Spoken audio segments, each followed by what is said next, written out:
Hi, everyone. Thank you for tuning in to our podcast today. These podcasts are brought to you in part by our sponsors, who really truly are what make these podcasts possible every week. O'Fallon Nutrition is a company that I've worked with for over 15 years. They're independently owned and operated, located here in O'Fallon, Missouri, right off of Highway K and Mexico Road. I call this place the Whole Foods of St. Charles County, but even if you are not located on this side of the river, it is still worth the drive. I can remember working all the way down at Powerhouse and still sending people out to O'Fallon Nutrition for their supplements. They are more than a supplement company. You can get grass-fed beef, salad dressing, seasoning for your cooking, hair care products, makeup, deodorant, toothpaste, essential oils, and all the vitamins and minerals that you can think of. If you're looking for clean, whole food nutrition, as well as home care, house care, skincare products, O'Fallon Nutrition is your place. You can take a look at them at o'fallonnutrition.com, or if you'd like to have something shipped, if you're listening to me from outside of St. Louis, you can certainly have items shipped. I know they do free shipping if it's an order over $50, and the phone number is 636-240-5283. Again, it's o'fallonnutrition.com. Everyone always asks me where I get my meat from, and given that I really eat meat on a daily basis, typically beef primarily, my meat is very important to me. I have an autoimmune condition and I want grain-free, corn-free meat, and I just haven't found the confidence in stores in knowing that I'm getting 100% grass-fed, grass-finished beef. And I have searched and searched and searched for the right farm, and I have found the farm. It's fedfromthefarm.com, fed, F-E-D, from thefarm.com.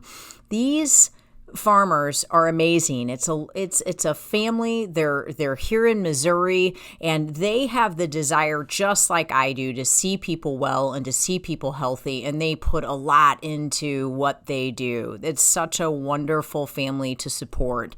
They do offer 100% grass-finished, grass-fed, meaning that's it. A beef, and I get my ribeyes, I get, my ground beef, my ground sirloin, I get my chuck roast. I mean, they basically have everything. They even have awesome jerky, but they also have eggs, they have chickens, and they have turkey. I'm planning on getting a turkey for Thanksgiving, and if you'd like lamb, they have that as well. But if you are in need of good quality grass-fed, grass-finished beef, or quality eggs, chicken, turkey, don't just settle for what you're getting at the local store. To go out on the internet and check out Fed from the Farm. That you can arrange a pickup, or you can have it delivered to your home. And I can guarantee you're going to taste the difference. For me, my health actually depends on it. So I really thank God to have found such a great farmer. Fedfromthefarm.com. I hope it blesses you.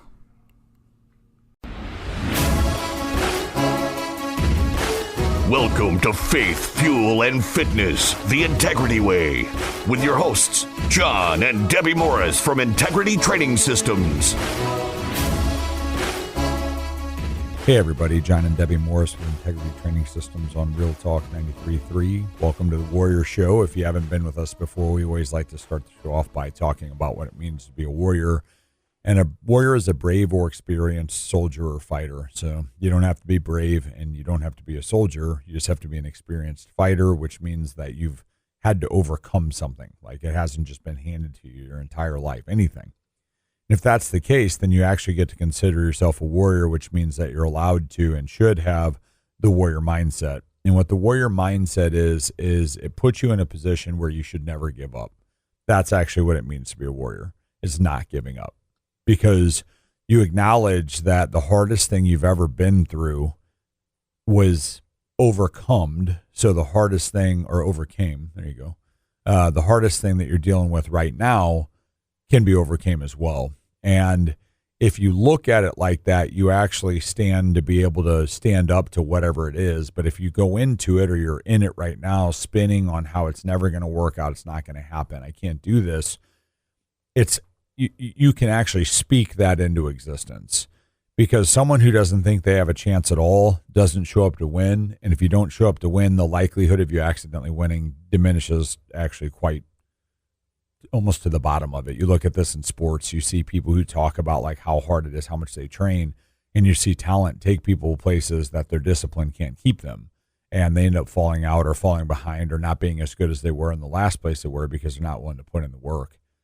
And I just want to talk a little bit today. I've been talking to a lot of people lately that seem to be experiencing battle fatigue. They're in a place in their life where maybe it's one specific thing that they're taking on and fighting. Most people I talk to right now, I see a lot of clients throughout the week. They're not talking about one incident, though. They're talking about a compilation of things that are building exponentially in their life, and they're just wearing them out. You know, things with their kids, things with their job, things with finance, just family issues. You know, people are just tired, and it's kind of across the board. And what happens is a lot of times people mistake being tired or exhaustion with being defeated. It's real easy to just write yourself off and be like, well, I lost this one. I'm so tired. I might as well just give in. You know, I might as well go eat garbage food because I had a bad day. I might as well just not do this evening because the day went so bad. I'm not going to be able to keep up with this job because it's been a tough week, like whatever it may be. And the Bible says in Galatians 6:9, let us not grow weary in doing good, for in due season we will reap if we do not give up. So that's actually the difference between being tired and being finished. And the most dangerous moment in a battle is when exhaustion actually starts speaking like it's the truth. Exhaustion is not truth. It's actually just a feeling.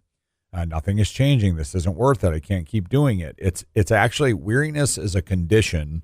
It's not a command. So you're not in a position where you have to follow this command. You're just acknowledging a condition. It's no different than having a runny nose. It's no different than having a cough, which you're going to hear Debbie do today because she's got a little that goes on. So she's going to try to turn it away from you, but she might give it to you. You know, when you talk about these symptoms, exhaustion is just a symptom when it comes to actually fighting the game of mental and spiritual warfare. So you just have to stay in the fight. And I'm going to spend some time talking to you guys about that today because it's just on my heart. There's so much war going on out there. We live in a fallen world that we're just tired. And the thing is, guys, that's okay. Don't mask it. Don't pretend that it's not hard, but don't pretend to be defeated by it either. That's a decision. You have the ability and the opportunity to fight. We already talked about the definition of a warrior and how you fall within that if you've overcome anything in your life. So have the mentality, have the mindset. What are you going to do to make sure that you can stay in the fight for your life? When people sign up with my nutrition, it's a 6-month program. First time they meet with me, it's a 90-minute meeting. And then it's 30 days after that we start the 6 months. So then they have, once a month meetings with me for the next 6 months after that initial 90-minute meeting. And we always require that they pay in advance. They actually have to pay to get signed up and get scheduled. So I'm usually about 3 weeks out. And this started, almost 20 years ago when I started doing this, where I required the payment up front. Because people would no-show me. They would, they'd cancel you literally 2 hours before, and you'd block 2 hours out of your schedule. And when you have a whole staff of people that you're supporting with your work that you do, you can't afford that. You just can't do it. So you got to build a hedge of protection. But the funny thing is, yes, that is a very important reason why I do that. But one of the most important reasons why I do it is this exact thing. It's battle fatigue. By the third month, if they were paying me monthly, they would find a way to not pay because it would hit them the hardest in that third month. The first month is great. They're going to lose, 5 to 20 pounds. And some of them don't even come in to lose pounds, but they lose so much inflammation and they feel so much better. The first 30 days is amazing. Second 30 days, a little bit more foods get added and life gets a little bit more interesting, so they do pretty well. Third month, they have to go on a vacation. Third month, they have to go to a party. Third month, they have something bad happen in their life. Or maybe it's the fourth month, but they would quit, okay? And And I know this because I've done it for as long as I've done it. And if they hadn't made the investment, if they didn't have skin in the game, they would try to turn around. And there is no refund. I don't offer a refund. This is a commitment. I say it up front. If you're making a decision to do this, you're in it and I'm in it with you and I'm not abandoning you. But the key is it's like, guys, this is going to get hard, but we have to figure out what to do when it gets hard, and we have to do it anyways. We have to do it hard. We have to do it tired. We have to do it broke. We have to do it while we're having a relationship challenge. We have to do it while we have a cough.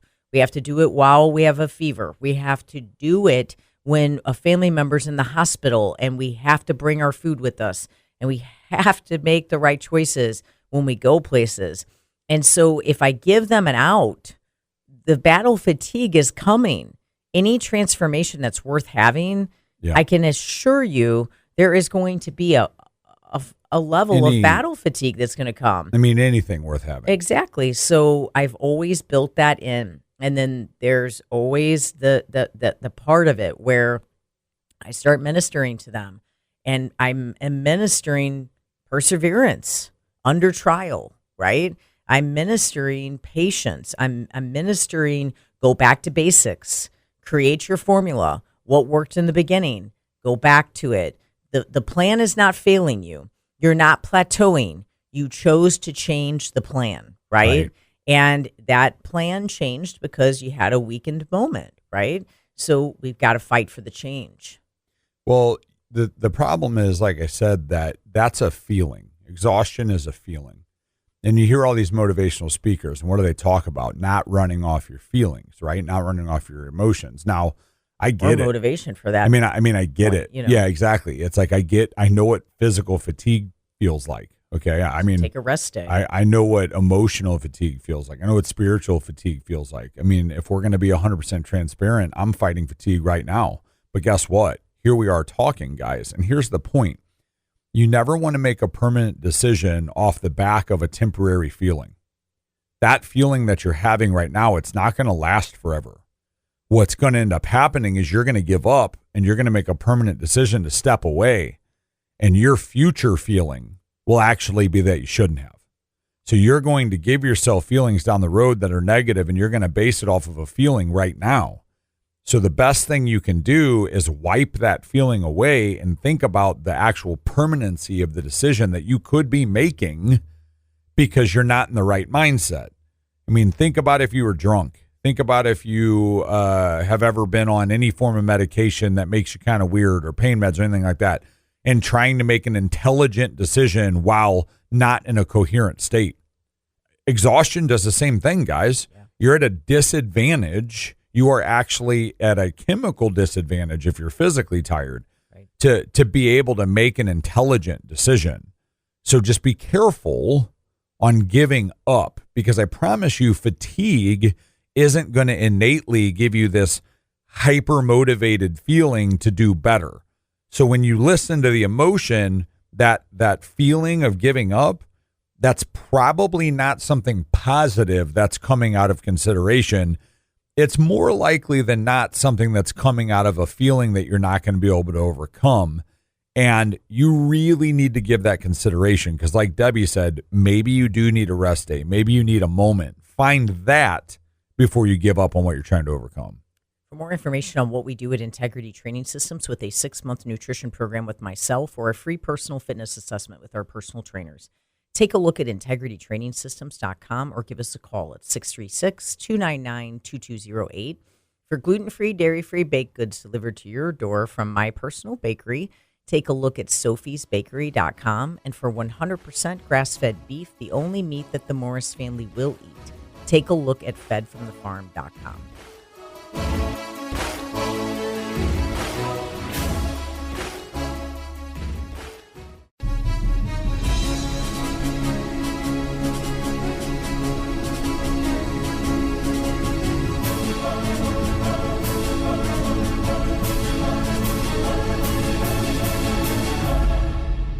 Welcome back, everybody. This is John and Debbie Morris with Integrity Training Systems on Real Talk 93.3. Just got done. If you didn't listen to us with the last segment, we are talking about not giving up based off of a feeling of emotion on something that is a permanent decision that you would be making. And we referenced off days, referenced having a day of rest. Now, there's a difference between having a lazy day and having a rest day. Now sometimes rest might look lazy, but laziness comes on the back end of comparing it to what else you've done in your week. If you've done nothing really for the week, you've done the bare minimum, and then you take a day and you lay around and do nothing, I would argue that that's lazy. But if you're putting it in, you're getting the work done, and you have to take that break, that just makes sense for recovery. And Deb was talking about what she does with athletes in regard to that. Well, Jocko Willink, I don't know which message it is, but he said, like, okay, maybe you legitimately do feel exhausted and you do feel you need rest. Wait until tomorrow. Make sure that this isn't laziness. Make sure that this truly is the body needing recovery, right? So, when I work with athletes, honestly, I have to go the other direction with them. They actually want to work out if there were 10 days, as if there were 10 days a week. Right. They want to work out twice a day, and they want to do that 7 days a week. But the problem is, especially with females, they actually just get more swollen if they don't take a rest day. The cortisol starts to shift. Adrenaline in the body starts to shift. They're legitimately not recovering. And so then they're not going to change, unfortunately. Now, there can be a season. There can be a week. There can be 10 days. There can be 14 days where you do that, right? And you just dive in and you go hardcore. But I always say, on the 7th day, rest. You can work out 6 days a week, but on the 7th day, I need you to rest. Don't go for a run that day. If you do anything, you can do long, deep stretch holds with deep breathing, and that is it. That is all that you can do that day. But even body parts need rest. If I really want to change my biceps, I can't work them every day to get change because they will stop changing. They'll just seize up, get full of lactic acid, and nothing will actually change. I have to take time, I've got to take some space. I can work biceps Monday, Wednesday, Friday, but I got to put that day's worth of recovery in there. So there is there does need to be room for space. And so for rest, and it needs to be mandatory, really, truly, like wholeheartedly. Like Friday, I was planning to go to work and John was like, you need to cancel all your clients. And I was like, no, I'm fine. And he's like, you need to cancel all your clients and not talk for the entire day. And I was just like, why not just shoot me in the head? Like, I'd rather be shot in the head than do this right now.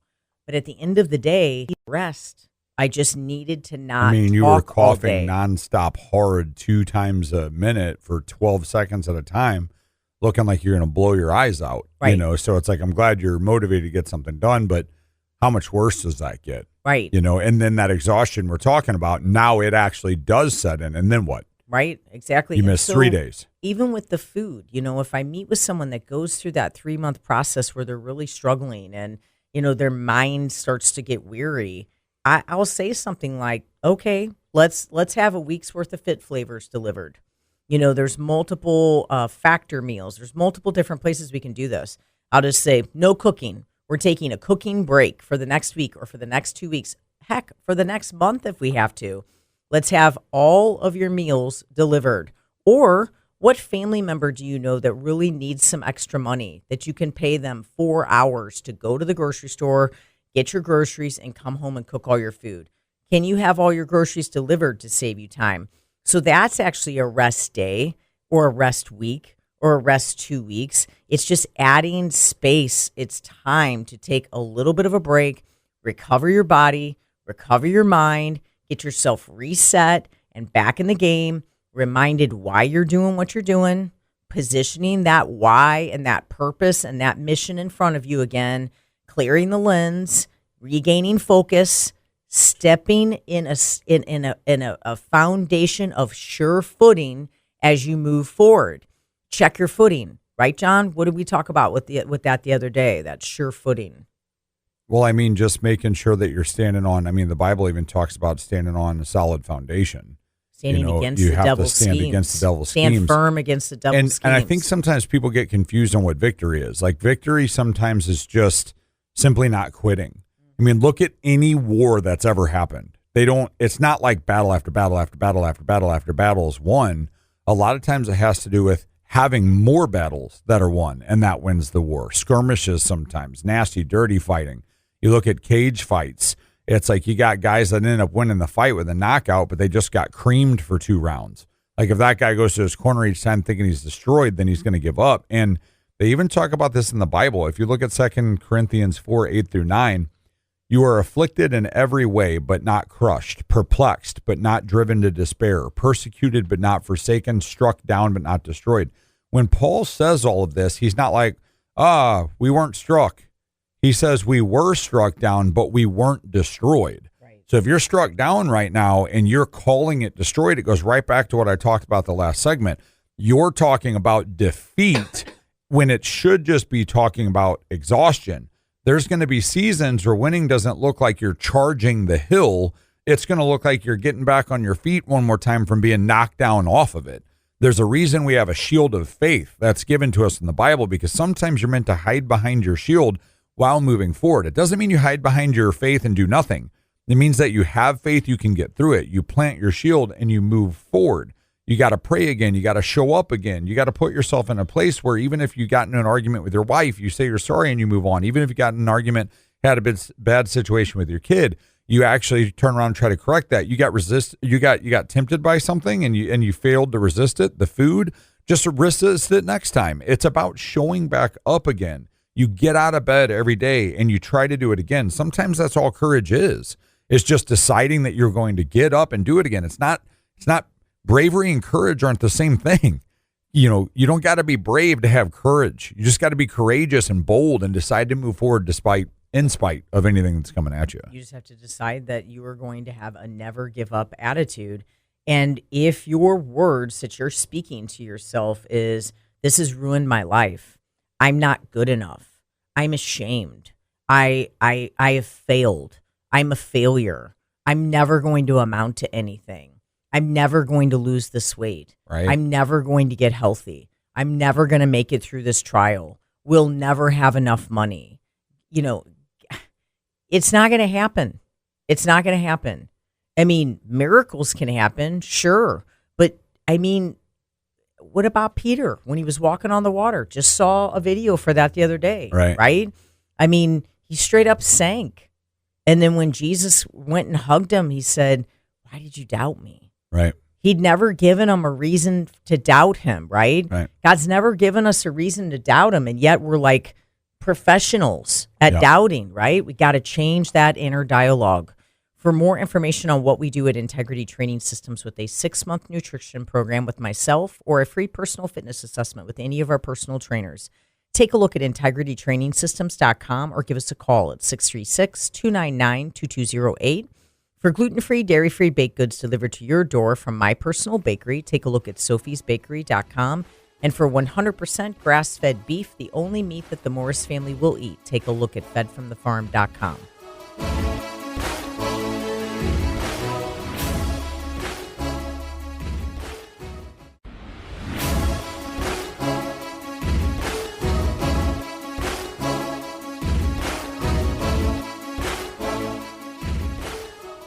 Welcome back, everybody. John and Debbie Morris with Integrity Training Systems on Real Talk 93.3. Deb, at the end of last segment, you actually started to talk a little bit about kind of the self-doubt, self-hate situation where it's like, I've never been good enough. I'm not going to get through this. I've always been like this. I've always done that. And I know that we have some people that we've helped in the past that can end up like that. And I've even had family members that are like that, like really hard on themselves. They condemn themselves for being exhausted.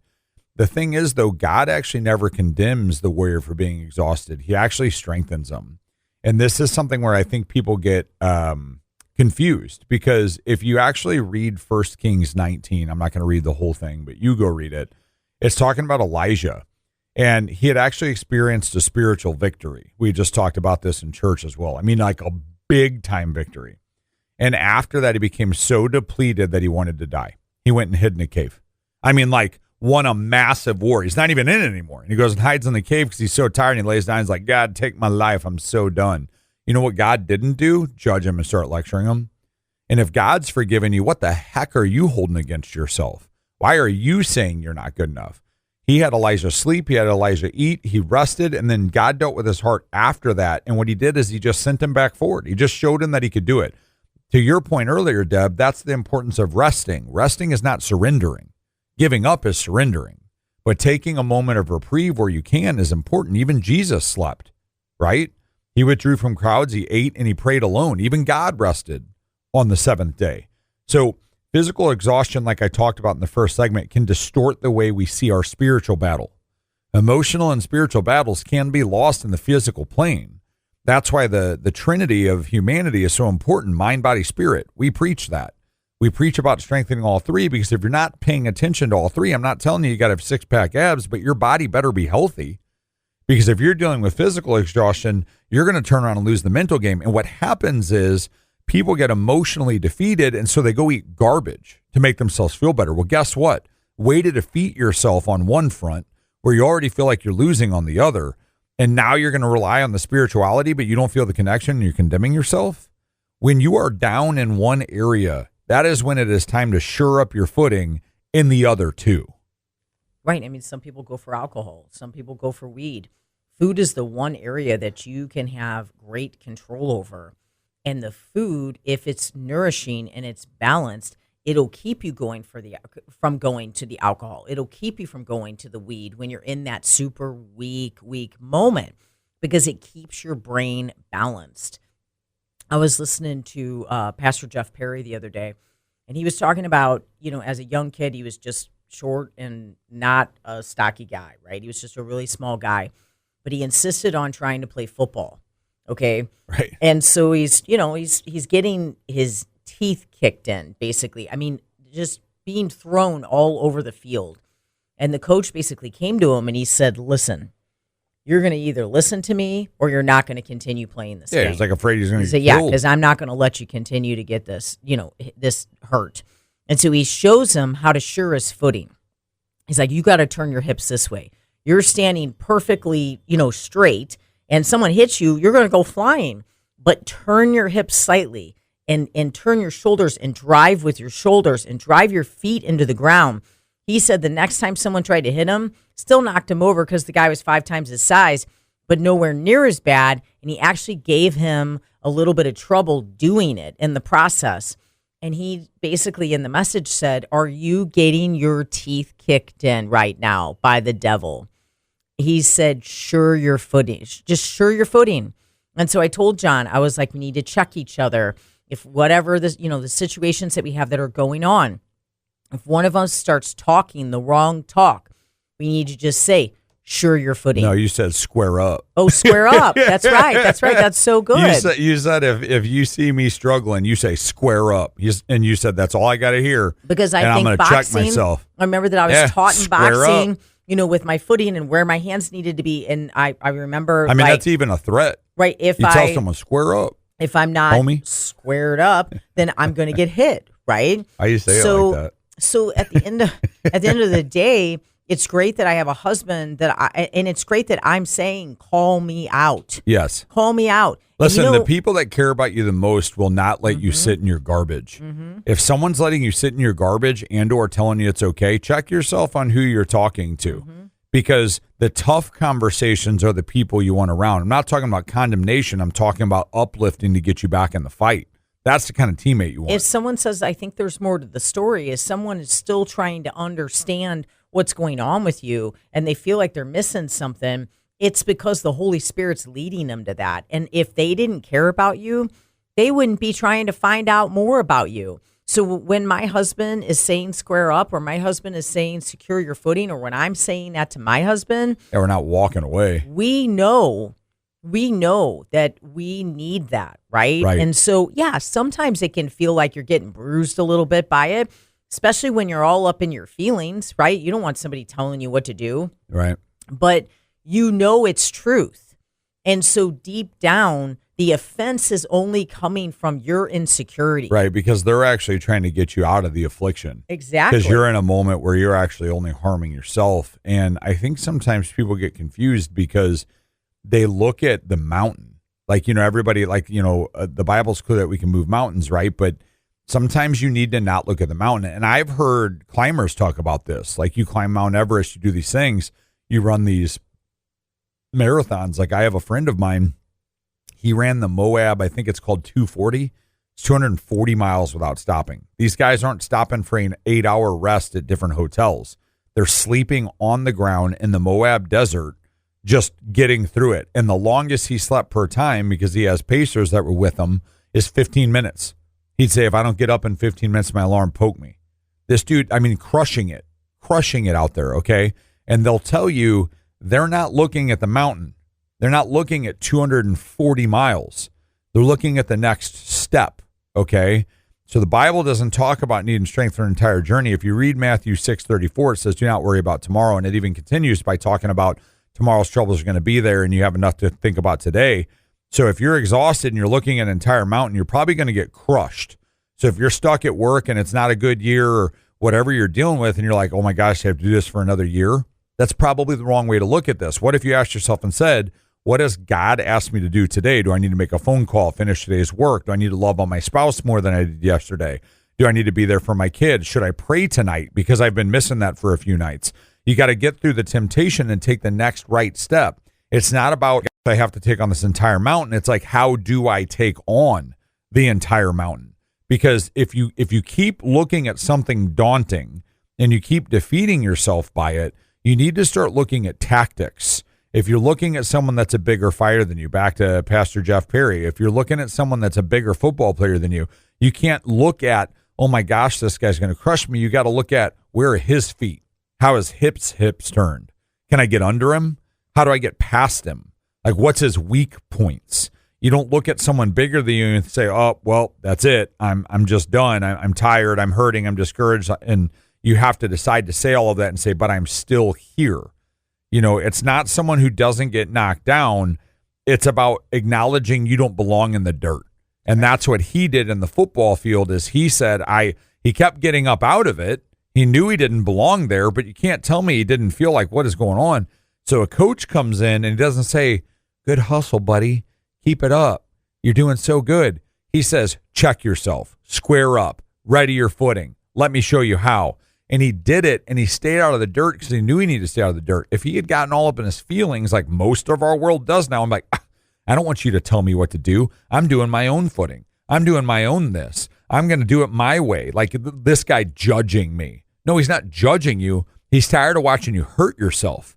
And so if you can actually take that constructive criticism and apply it, you might find that humility actually takes you a long way. Also, once you get out of the blame game, you think you've gone too far. You think it can't be turned around. You think it can't change. You think you've done too much. You've made too many mistakes. You can't lose the weight. You can't change your health. You can't be not addicted anymore. You cannot make a change. But it's a lie. It is an absolute lie that the enemy wants you to be convinced of. You're choosing to remember a lie.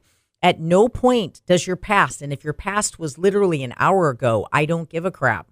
Okay, at no point does your past determine your future. God determines your future, and your commitment with God determines your future.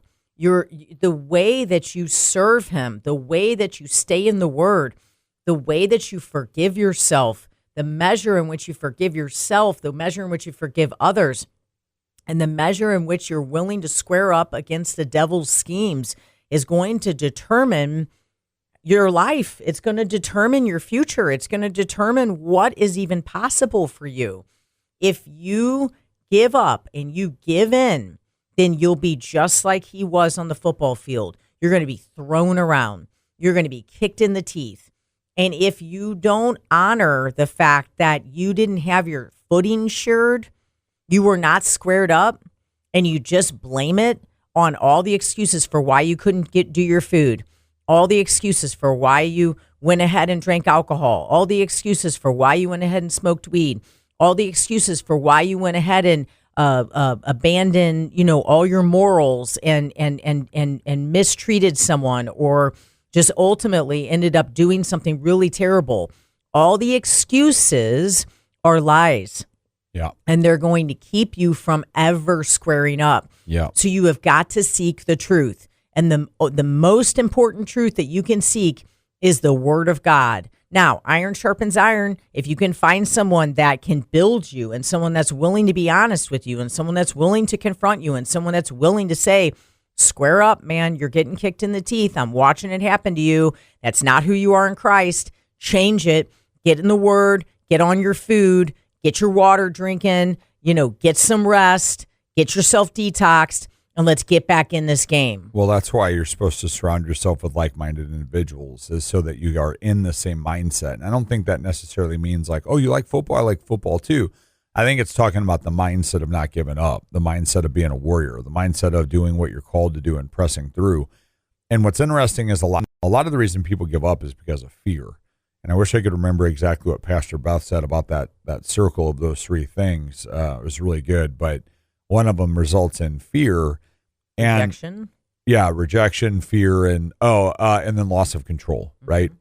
Control, and rejection, fear. And so what happens is if you're living in fear, you got to think about what fear is. We talk about faith over fear.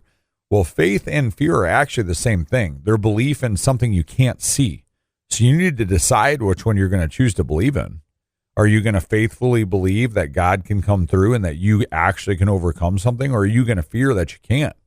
Because it's a mentality switch. It's a dial. You actually have to decide to turn it. You're going to turn away from this concept that I can't overcome this, I can't do this, into this concept that says I can. And guess what? The knob is in the center. Like you have to try to veer over. And I know that's not easy. It sounds simple. Like, okay, John, just go ahead and start believing in myself.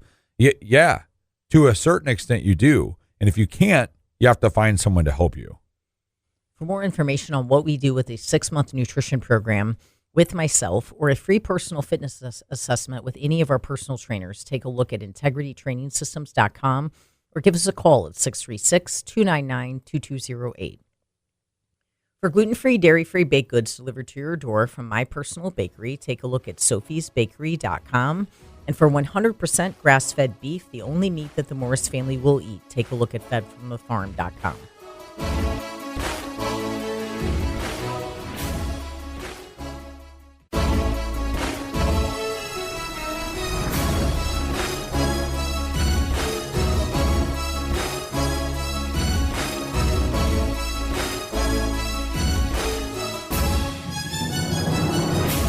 Welcome back, everybody. John and Debbie Morris with Integrity Training Systems on Real Talk 93.3, talking a lot about staying in the fight and not giving up. But I think one thing that you really have to check yourself on is, everybody's like, do it for you. And that's true. You should do it for you. Do it for the Lord.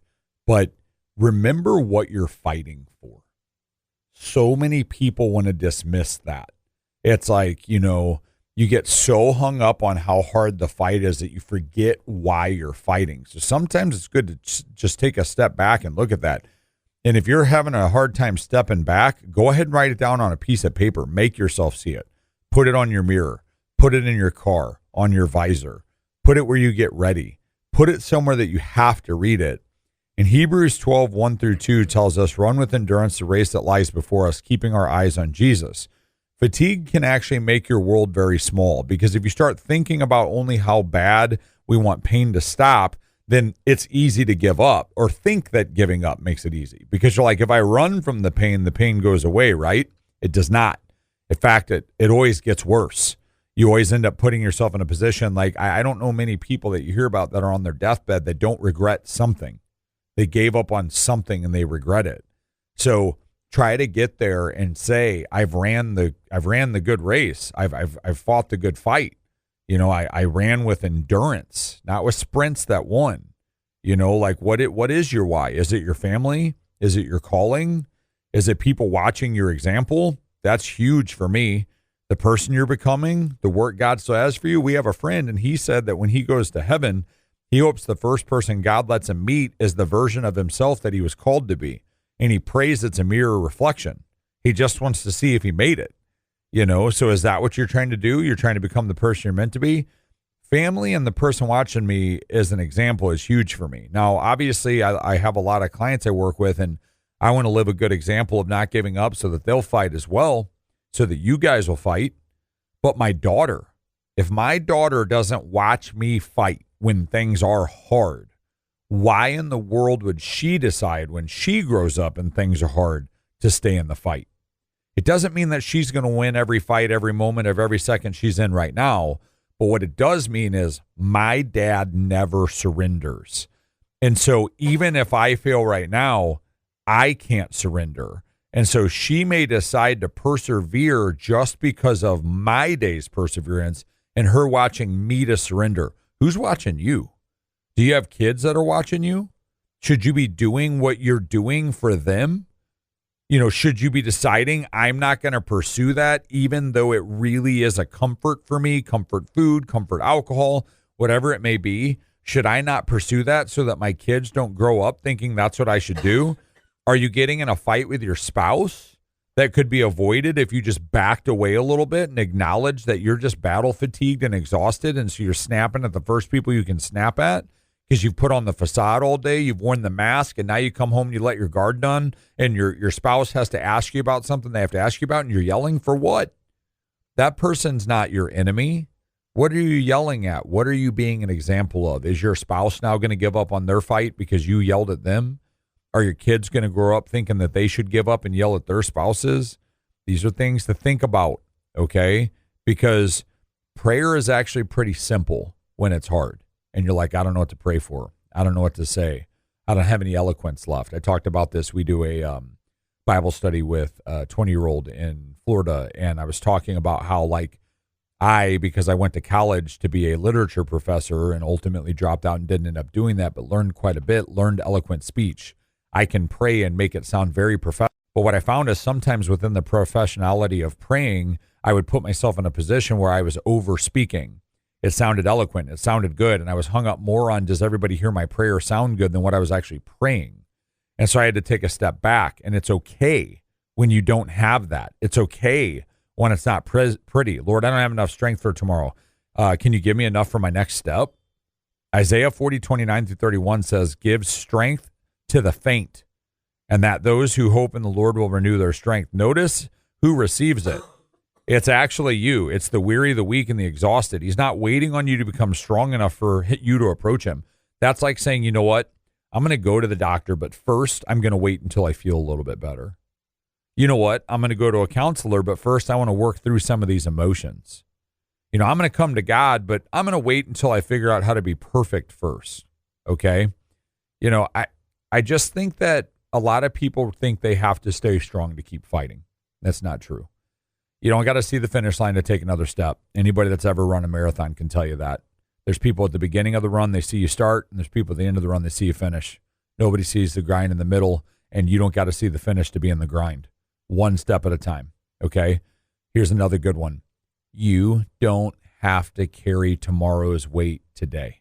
Amen. If you're thinking about working out for the rest of the week, the next 7 days load during the workout you're doing right now, you think you're going to get tired? Oh my gosh, I have to do an hour of back tomorrow and 2 hours of legs the next day, and then abs and this and this. All of a sudden, the workout you're in right now gets harder, right? Well, you don't need that. You don't need to be thinking about the rest of the week. You need to be thinking about the strength of today, not the weight of tomorrow. Ask for help when you need it. Get on your knees when you can't stay on your feet. Don't confuse exhaustion with defeat. That's what we've been talking about this entire time. God still has you. Your story isn't finished. 2 Timothy 4:7. I have fought the good fight. I have finished the race. I have kept the faith. Okay? That's the definition of victory. Not that the fight was easy, but that when the fight was hard, I remained faithful and I stayed in it. Even with your food, if you look at your food and say, I can't do this. I can't do this for, the next 30 days. I can't do this for the next 6 months. Great. Don't do it for the next day. Yeah. 24 hours at a time. What's your next meal? Take it all. I was just going to say, take it down to what is your next meal. Right. And do it one meal at a time. Yeah, so you blew the last one. Big deal. Not even 24 hours at a time. You don't get the weekend off now. Exactly. Just take it one step at a time. I'm going to get my water in today. I'm going to make sure that I at least go for a walk today. I know I don't have 40 minutes that I can do, but I can do 10 minutes after each meal that I have. Yeah. There's so many things that I can do, but if in my mind I tell myself, but I've already failed in so many areas of my life. I've already made so many mistakes. Or I tell myself, I can't do this. Yeah. I can't do this anymore. This is just too hard. This is more than I can bear. This is more than I can take on. I'm not strong enough for this. You're just not going to get there. I had a client that lost a lot of weight. He had a quadruple bypass heart attack and had to lose a lot of weight, got himself in phenomenal shape. He's like 78, knocked out pull-ups with weight attached to him on a chain. He's in phenomenal health. And he had I think it was a financial advisor or a friend he didn't see very frequently. And he went and saw him, and the friend was like, man, like, what are you doing? How did you get like this? So he walked him through it. He advised him on what to do. He taught him. And then he went and saw him like 12 weeks later, and the guy looked fantastic. I mean, he was feeling great. He was doing what he was supposed to do, eating what he told him to eat. And he said, so when do I get to quit this? Like, when do I get to go back to kind of how I was doing things? And my client was like, well, you don't. Because how you were doing things had you where you were, and how you're doing things now have you where you are. You talk about you're feeling amazing. You feel great. Your life's better. You have more energy, your relationship's better. Like, what do you want to go back to? And he's like, well, I miss some of the food, and I miss alcohol, man. Like, I would like to be able to have some of that. But do you miss him as much as feeling good? And so what happened is he didn't see the guy, and 6 months later, he gets a text from the guy's wife, and he had died. And he went back to his old ways. Started drinking every day, started eating bad food. He told him, he's like, I can't do this forever. And so what happened is you have a guy that was being successful because he was thinking of a couple days at a time. And all of a sudden he's thinking about eternity, thinking about the rest of his life to be healthy. And she said he put his weight back on, but then he actually ate past that, and he died of a heart attack. And they attributed it to his health, where he was. It wasn't genetic. It wasn't a predisposition. It wasn't going to happen even if he was still healthy. They literally attributed it to the blockages that occurred with what he was eating and how he was drinking. So if the mountain looks big, if it looks like something that you can't overcome because there's just too much, the hill's too steep, check yourself, okay? What's the next step look like? You can take one more step. I promise you can take one more step. Just take that. And then when today is done, lay your head down and thank God for the endurance of gotten through that day. And when you wake up tomorrow, be thankful to have another day to get back at it. Anything that is telling you that poisonous eating, poisonous drinking, or poisonous substances are creating balance by having some every now and again is a lie. And that guy's testimony is an exact example of why, because he probably could have extended his life. So get the poison out and start making good decisions. For more information on what we do at Integrity Training Systems with our nutrition and training programs, take a look at integritytrainingsystems.com or give us a call at 636-299-2208. For gluten-free, dairy-free baked goods delivered to your door from My Personal Bakery, take a look at sophiesbakery.com. And for 100% grass-fed beef, the only meat that the Morris family will eat, take a look at fedfromthefarm.com. Thank you for listening, and God bless.